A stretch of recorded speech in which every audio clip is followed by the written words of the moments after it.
खुलुमबाय आं सिबिरानि ब्रह्म नोंथांमोननिसिम फिन आं सानसेयारि खौरां लानानै फैबावबाय नोंथाङा जुदि चेनेलाव गोदानबा सानफ्रोमबो फुंनि समाव खौरां मोननो थाखाय एसबी बड' निउज चेनेलखौ साबस्क्राइब खालामनानै ला नोंथाङा बे चेनेलाव सानफ्रोमबो फुंनि समाव खौरां मोननो हागोन। गोग्गाथाव खौरां आसाम गौरब बान्था मोनगिरि सर्बेसर बसुमतारी बिथाङा पद्मश्री बान्थानि थाखाय सायख'जादों। बिथाङा चिरां जिल्ला फानबारिनि सासे आबादारि। आबाद मावनायनि बिथिङाव जेबो गोजौ सोलोंथाइ गैयाब्लाबो बिथाङा बायदि बायदि आबाद मावनानै जाफुंसार जानो हादों आरो गावनि रोंगौथिखौ गुबुननो फोरोंनानैबो गुबुनखौ आबाद दिहुननायाव मदद होनायजों लोगोसे रांखान्थियावबो जौगाखांहोनो हादों।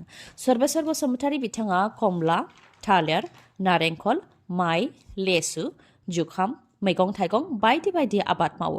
आबाद फोथाराव बिथाङा सासे थुलुंगाखांआरि, बेनिखायनो बिथांखौ पद्मश्री बान्थानि थाखाय सायख'दों। फोरमायथिनो गोनांदि सर्बेसर बसुमतारीजों लोगोसे आसामनिफ्राय गासै साथामा पद्मश्री बान्थानि थाखाय सायख'जादों। पार्बती बर'आ बिथाङाबो पद्मश्री बान्थानि थाखाय सायख'जादों। बिथांजोआ सासे माउथ। 14 बोसोरनिफ्रायनो मैदेर गुमनायनि हाबाखौ मावबोदों बिथाङा आरो बिथाङानो भारतनि गिबिसिन मैदेर गुमग्रा आइजो। गोनोखो आदबजों मोनथाम रायजोआव मैदेर आरो मानसिनि गेजेराव जानाय दावहाखौ होबथानो हादों बिथाङा आरो बेफोर रोंगौथिखौ बिथाङा गावनि बिफानिफ्रायनो लाबोदों होननानै फोरमायथिदों। बिथांमोनजों लोगोसे 67 बोसोर बैसोनि द्र'ना भुइया बिथाङाबो बान्थानि थाखाय सायख'जादों। बिथाङा दरंनि थागिबि सासे अजापालि हारिमुआरि मोसाखावरि बिथाङा। मुख्यमन्त्री महिला उद्यमिता बिथांखिनि फर्म राननायाव रां दाबिनायनि अजद। भिसिडिसि चेयारमेन रनजित बर' आरो मुकुल हुजुरनि हेंथा रां दाबिनायनि अजद। गांसे फर्मनि थाखाय 200 रां बिनायनि अजद होदों आइजोफोरा। जायनाखि मुख्यमन्त्री महिला उद्यमिता बिथांखिनि गेजेरजों रायजो सरकारा सेल्फ हेल्प ग्रुपनि आइजोफोरनो गासै 35,000 रां होनो थाखाय थांखि लादों आरो बेनि फर्म राननायाबो रायजोनि दाब गाव पन्चायतआव जागासिनो दं। फर्म राननायाव जाहाथे जेबो जाख्ल'नाय जाया बेनि थाखाय सानसेनि गेजेरावनो फर्मखौ रानजोबनो थाखाय गिबि मन्थ्रिया जावले बुंथिदोंमोन आरो फर्म राननायाव जाहाथे आइजोफोरनिफ्राय गरसेबो रां लाया बेनि थाखायबो बुंथिदोंमोन। नाथाय गोबां बुंनायनि उनावबो बाक्सा दुब्लियाव रां बिनायनि अजद।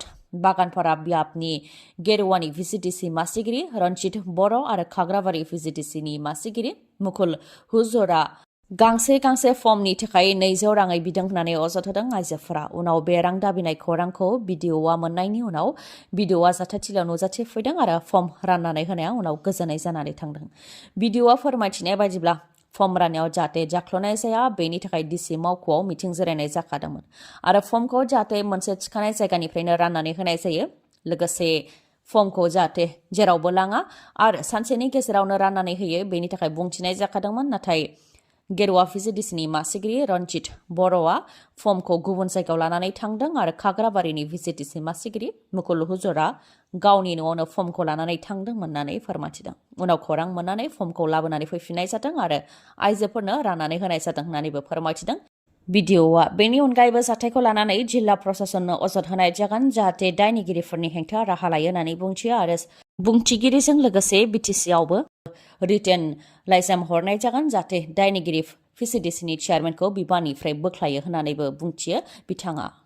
चिरांनि बेरहांगावआव आदानि गेस सार्भिस स्टेशन बेखेवदों।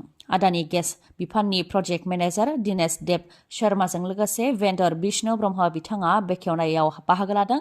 बिथांमोना फोरमायथिदों दि आदानि गेस सार्भिस स्टेशननि गेजेरजों दानिया न'आवनो पाइपनि गेजेरजों गेस मोननो हासिगोन आरो सिलिन्डाराव गेस सोनो थाखाय बायजोआव थांनांगौनि गोनांथि गैला।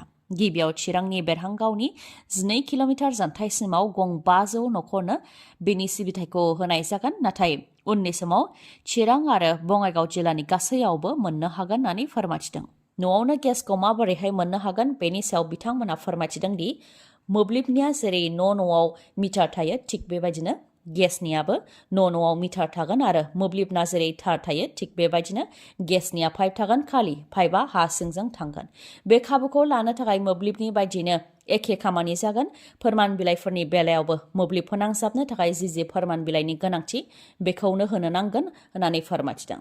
रैखाथिनि थाखायबो राहा थागोन, माबा मोनसे जायोबा फाहामनानै होनायनि राहा थागोन होननानै फोरमायथिदों।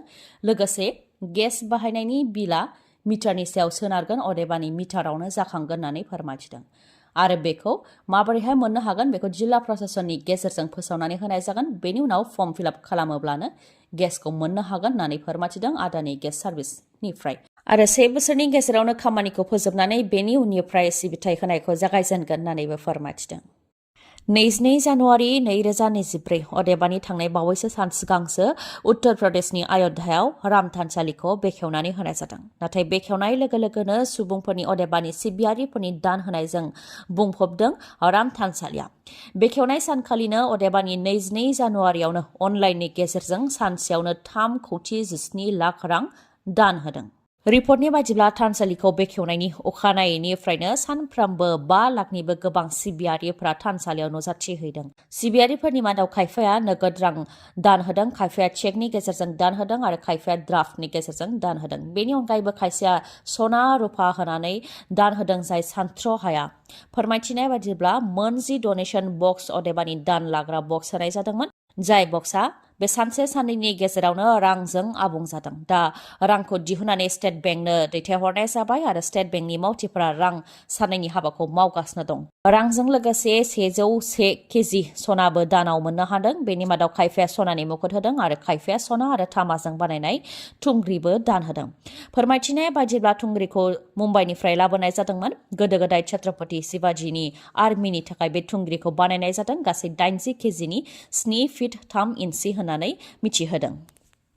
फैगौ 27 जानुवारियाव बिचार गोरोबथा सान फालिनाय जागोन। 27 जानुवारियाव बिचार गोरोबथा जानाया आबुङै 4 बोसोर जासिगोन।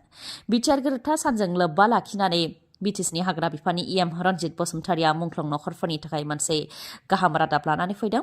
बिटिआर गोरोबथानि 8.4 दफा बायदियै मुंख्लं नखरनो 5 लाख रां होनो थाखाय जि खोथा होदोंमोन। बे लेखायै गुबुन मोनसे खोन्दो हिसाबै 27 जानुवारि बिटिआर गोरोबथा सानखालि होनो थाखाय फोसावदों बिथाङा। गासै 200 मुंख्लं नखरफोरनो होनाय जागोन। जायफोर मुंख्लं नखरफोरा मोननो हागोन। मुंख्लं जानाय सुबुंनि मुंजों लोगोसे बिथाङा माब्ला मुंख्लं जानायमोन, माबोरै मुंख्लं जानाय आरो बबे जिल्लानि, बेफोर गासै थंखौ इएम रनजित बसुमतारि बिथाङा गावनि फेसबुक पेजआव फोसावदों। बेनि मादाव चिरांनि अबिनाश बसुमतारि बिथाङा थांनाय 2010 मायथाइनि मार्च दाननि 12 अक्ट'आव पुलिस आरो आर्मिनि एनकाउन्टाराव मुंख्लं जानो गोनां जादोंमोन। बिथाङा एनडिएफबिएसनि सोद्रोमा।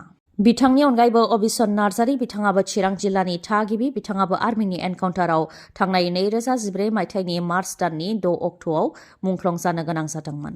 बिथांमोननि अनगायैबो सनितपुरनि आग्रां बर', सनितपुरनिनो अजय गयारी, बिश्वनाथनि अजय बसुमतारी आरो माखासे खैला जावनायाव गुदुं सिङाव नांथानानै बा गुदुं बायग्रबनानै जिउ खोमानांनाय खौरांखौ नोंथांमोना गोबां खोनाबाय जानो हागौ। नाथाय बे खेबाव सना जावनायाव गुदुं नालाया बायग्रबनानै 70नि गोबां सुबुंनि जिउ खहा जादों। साउथ आफ्रिकानि मालियान गल्ड माइनिंआव जादों बे जाथाया। कांगाबायाव सना जावबाय थानाय समावनो गुदुं नालाया बायग्रबनानै 70नि गोबां सुबुंनि जिउ खहा जादों। फोरमायथिनाय बायदिब्ला गुदुं सिङाव सना जावनो थाखाय 200नि गोबां लेबारफोर दंमोन। बेयावनो हरखाबै गुदुं नालाया बायग्रबनायाव सुबुंनि जिउ खहा जादों। दासिम 73 सुबुंनि गोथै देहाखौ मोननाय जाबाय आरो गोथै देहाखौ नागिरनायनि हाबाया जागासिनो दं आरो थैनायनि सुबुं अनजिमाया बांबावनो हागौ होननानै मिथिहोदों। बिथांमोना फोरमायथिदों दि गिबियाव टानेल बायनायाव गोबां सोदोब जादोंमोन आरो मावग्लुंदोंमोन। बेनि उनाव टानेला हरखाबै बायग्रबदों, जायजों बे जाब्रबथाया जानो मोन्दों। मख'नो गोनांदि मालि ओनसोला आफ्रिकानि गोबां सना मोनग्रा जायगानि मादाव मोनसे। नाथाय गोबां सना मोनग्रा जायगानि मादाव मोनसेबाबो बुहुमनि मादाव गरिबसिन हादरनि मादाव मोनसे मालि ओनसोला। बिटिसिआव प्रमद बर' बिथांनि दैदेननायाव अफिसखौ बेखेवनाय जाबाय। जायनाखि भारतआवबो अनलाइननि गेजेरजों खामानिफोरा जाबाय आरो आसामावबो अनलाइननि गेजेरजों खामानि मावनाया जागायबाय। बेनिखायनो बिटिसिआवबो अनलाइननि गेजेरजों खामानिफोरखौ मावनो थाखाय अफिसखौ बेखेवनानै होबाय। सिगांनि समाव अफिस गैयिनि थाखाय खामानिफ्रा गोबां उन जानानै थायोमोन। नाथाय दा अनलाइननि गेजेरजों खामानिफ्रा गोख्रैथिजों मावजासिगोन होननानै बुंथिदों प्रमद बर' बिथाङा।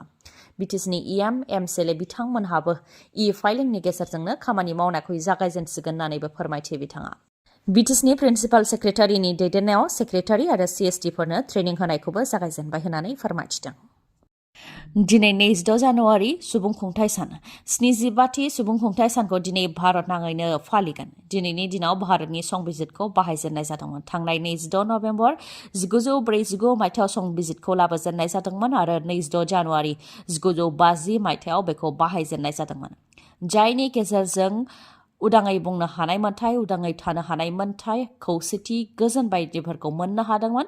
बेनिखायनो संबिजिरनि बेफोर डेम'क्रेटिक प्रिन्सिपलखौ रंजानायजों लोगोसे जायफोर दैदेनगिरिफ्रा संबिजिरखौ दादोंमोन बिथांमोनखौ मान बावनो थाखायनो दिनैनि सान अदेबानि 26 जानुवारिखौ बोसोरफ्रोमबो सुबुं खुंथाय सान महरै फालिबोनाय जायो।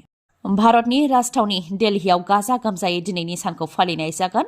फ्रान्सनि प्रेसिडेन्ट इमानुएल नखरन बिथाङा गाहाय आलासि महरै दिनै नुजाथिफैगोन, जेराव इन्डियान नेभि, एयार फर्स, इन्डियान आर्मी, पेरामिलिटारि फर्स, पुलिस बिथांमोननि पेरेडजों लोगोसे हादरनि गुबुन गुबुन रायजोफोरनिफ्रायबो गुबुन गुबुन हारिमुआरि मोसाग्लांनाय दिन्थिफुंनायबो जागोन। गोजोनथाव खौरां, मागो दमासि फोरबोनि समाव काजलगावनि MMH हन्डा श'रुमा नोंथांमोननि थाखाय जोबोद गोजोनथाव अफार लानानै फैदों।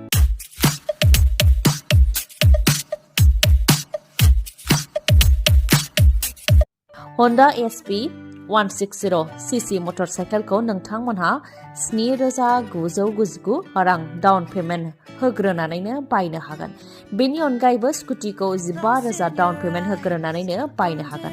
लोगोसेनो बेसेन नाङालासे गंनै हेलमेट मोननो हागोन, गांसे ब्लेंकेट अदेबानि कम्बल मोननो हागोन। लोगोसे गोजाम मटर साइकेल बा स्कुटिखौ सोलायनानै गोदान मटर साइकेल बा स्कुटि बायनो गोसो दंब्ला बेनिबो खाबु दङ। मागो दमासि फोरबोजों लोब्बा लाखिनानै होनाय बे अफारा 30 जानुवारिसिम थागोन। अब्ला नोंथाङा थाबैनो बे खाबुखौ लादो। मोजाङै मिथिबावनो थाखाय 9101037416 नङाब्ला 8720957824 बे नाम्बाराव खौरां लाहरनो हागोन। गोजोन्थों।